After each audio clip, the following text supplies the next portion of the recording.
नमस्कार बच्चों, आज कक्षा छठवीं गणित में हम समीकरण पढ़ेंगे, इक्वेशन पढ़ेंगे। ऐसे कथन जिनमें चरांक शामिल हो और दोनों पक्ष बराबर हो समीकरण कहलाते हैं। अर्थात समानता वाले वे कथन जिनमें एक या एक से अधिक बीजीय अंक होते हैं समीकरण कहलाते हैं। जैसे एक से 4 बराबर 10। जैसे एक समीकरण हम लिखते हैं बच्चों, एक से 4 बराबर 10।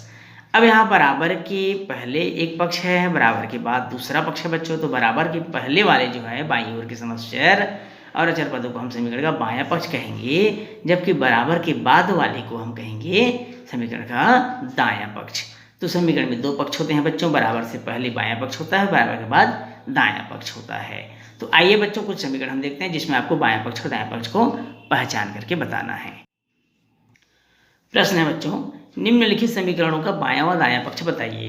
पहला है 1 से 5 बराबर 9, दूसरा 2 1 से 3 बराबर 7, तीसरा है 2y बराबर 9 ऋण y, चौथा है 2y बराबर 6 और पांचवा है 15 बराबर 2a धन 5।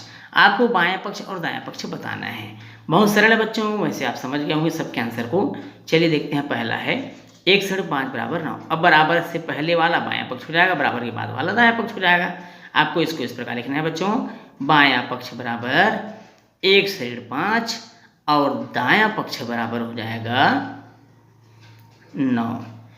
दूसरा सवाल, दूसरा है 2 1 से 3 बराबर 7। यहाँ पे वैसे लिखना है बच्चों, बायां पक्ष बराबर 2 1 से 3, जबकि दायां पक्ष बराबर हो जाएगा 7। तीसरा सवाल, तीसरा है बच्चों 2y बराबर 9 ऋण y। यहाँ पर हो जाएगा बायां पक्ष बराबर 2y और दायां पक्ष बराबर हो जाएगा बच्चों 9 ऋण y, 9 ऋण y। चौथा प्रश्न है 2y बराबर 6, 2y बराबर 6।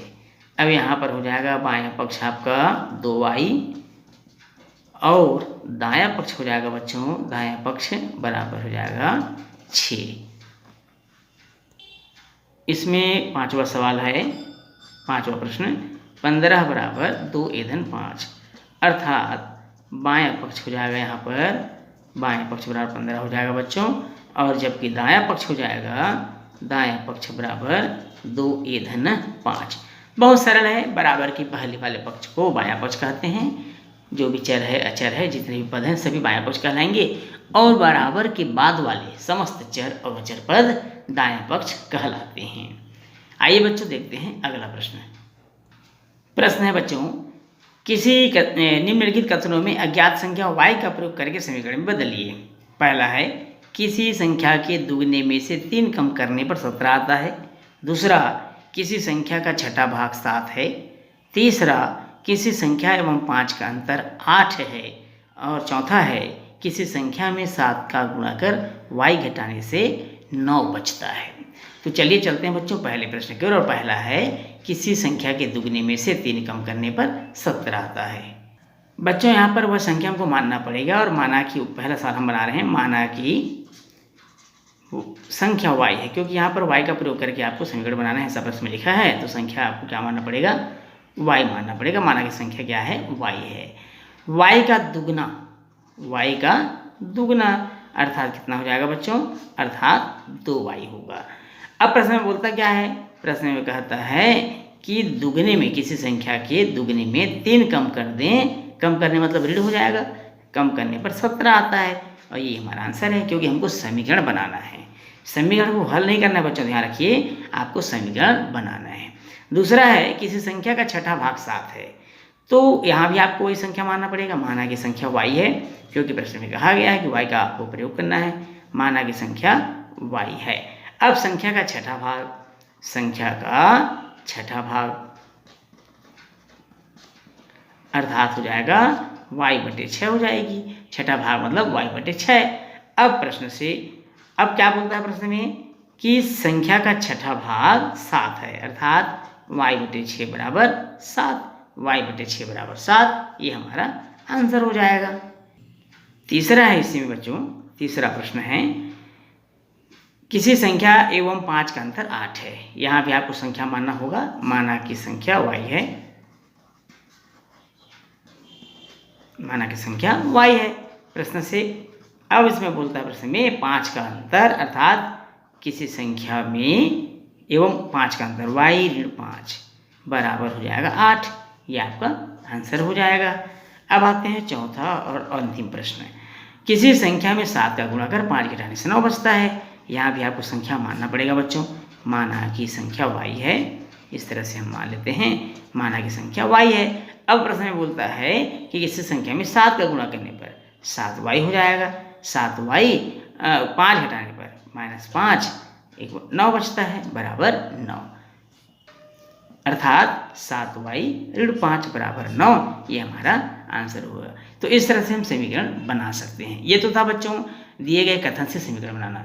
अब अगर समीकरण दिया हो तो हम कथन के रूप में कैसे लिखेंगे, चलिए देखते हैं अगला प्रश्न। समीकरण को कथन के रूप में लिखिए। ये हमारा अगला प्रश्न है बच्चों। समीकरण को कथन के रूप में लिखिए। पहला 1 ऋण 6 बराबर 9, दूसरा 7y ऋण 14 बराबर 0, तीसरा है 2x/3 बराबर 6 और चौथा है x/2 धन 5 बराबर 10 और पांचवा 38 ऋण 2x बराबर 4। ये हमको समीकरण दिया हुआ है बच्चों। इनको हमको कथन के रूप में लिखना है, जैसे इससे पहले हमने कथन को समीकरण के रूप में लिखा था। तो चलिए चलते हैं पहले प्रश्न की ओर। पहला प्रश्न है x ऋण 6 बराबर 9। अब x को हम कोई संख्या मान लेते हैं। x अगर हम कोई संख्या मान लेंगे तो किसी संख्या में 6 कम करने पर, क्योंकि यहाँ पर ऋण दिया हुआ है बच्चों, किसी संख्या में 6 कम करने पर 9 प्राप्त होता है। तो हम इसे लिखेंगे इस प्रकार से कथन के रूप में, किसी संख्या अर्थात यहाँ पर x है बच्चों, किसी संख्या में 6 कम करने पर या 6 घटाने पर 9 प्राप्त होता है। ये इस तरह से हम इसको लिख सकते हैं, 9 प्राप्त होता है। ये हो गया पहला कथन पहले समीकरण का। दूसरा 7y ऋण 14 बराबर 0। y यहाँ पर अगर कोई संख्या हो तो उसमें आप देख रहे होंगे 7 का गुणा हो रहा है तो 7y हो गया, फिर इसमें 14 कम किया गया तो ऐसा करने से 0 प्राप्त होता है। अब इसे हम कथन के रूप में लिखेंगे, किसी संख्या के 7 गुने में, किसी संख्या के 7 गुने में 14 कम करने पर, 14 घटाने पर या 14 कम करने पर 0 प्राप्त होता है, 0 प्राप्त होता है। ये इस तरह से इसका कथन हो जाएगा। तीसरा समीकरण दिया हुआ है बच्चों, 2x/3 बराबर 6। ये तीसरा दिया हुआ है। यहाँ आप देखेंगे कोई संख्या x है तो उस संख्या का 2/3 हो रहा है। 2/3 मतलब 2/3। अब इसको हम लिखेंगे, किसी संख्या का 2/3, किसी संख्या का 2/3 6 है। किसी संख्या का 2/3 6 है, क्योंकि बराबर हमको 6 दिया हुआ है। अब इसमें हम देखते हैं बच्चों चौथा समीकरण। चौथा समीकरण है x/2 धन 5 बराबर 10।